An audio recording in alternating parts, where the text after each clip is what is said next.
My news থেকে আপনাকে স্বাগত।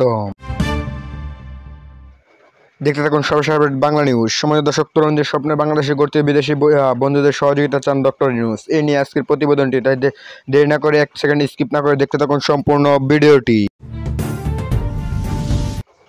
তরুণদের স্বপ্নে বাংলাদেশের গড়তে বিদেশি বন্ধুদের সহযোগিতা চান ডক্টর ইউনূস। তরুণদের স্বপ্নে নতুন বাংলাদেশ গড়ে তুলতে বিদেশি বন্ধুদের সহযোগিতা চেয়েছেন অন্তর্বর্তী সরকারের প্রধান উপদেষ্টা ডক্টর মোহাম্মদ ইউনূস। এই নিয়ে আজকের প্রতিবেদনটি, তাই 1 সেকেন্ড স্কিপ না করে দেখতে থাকুন সম্পূর্ণ ভিডিওটি।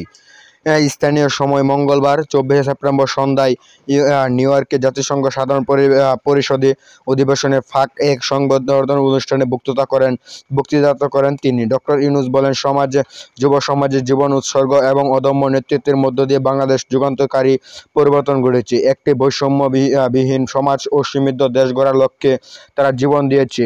তাদের এই নিয়ে তিনি বলেন, আমরা ওই সহযোগিতা হারতে চাই না।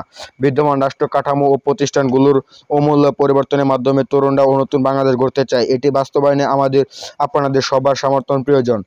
প্রধান উপদেষ্টা বলেন, যুব সমাজের সামনে কোনো স্বপ্ন ছিল না। স্বৈরাচার তাদের স্বপ্ন ভবিষ্যৎ ধ্বংস করে দিয়েছেন। তাই তারা স্বৈরাচার পতন ঘটাতে ভোটের সামনে দাঁড়াতে পিছানো হয়নি।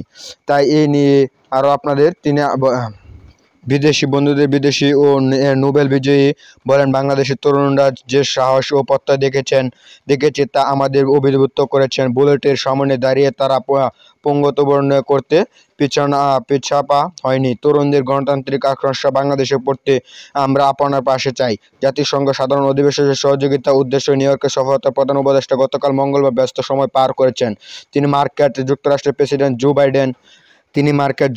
যুক্তরাষ্ট্রের জো বাইডেনের সঙ্গে বৈঠকের পাশাপাশি আরও কয়েকটি বৈঠক এই অনুষ্ঠানে অংশ নেন। এ নিয়ে আজকের প্রতিবেদনটি ছিল। এরকম নতুন সব আপডেট বাংলা খবর পেতে আমার চ্যানেলটি সাবস্ক্রাইব করে পাশে থাকবেন। ধন্যবাদ। দেখা হচ্ছে পরবর্তী নতুন ভিডিওতে। সে পর্যন্ত ভালো থাকেন, সুস্থ থাকেন, সেই কামনা করে বিদায় নিলাম। আসসালামু আলাইকুম ওয়া রাহমাতুল্লাহ।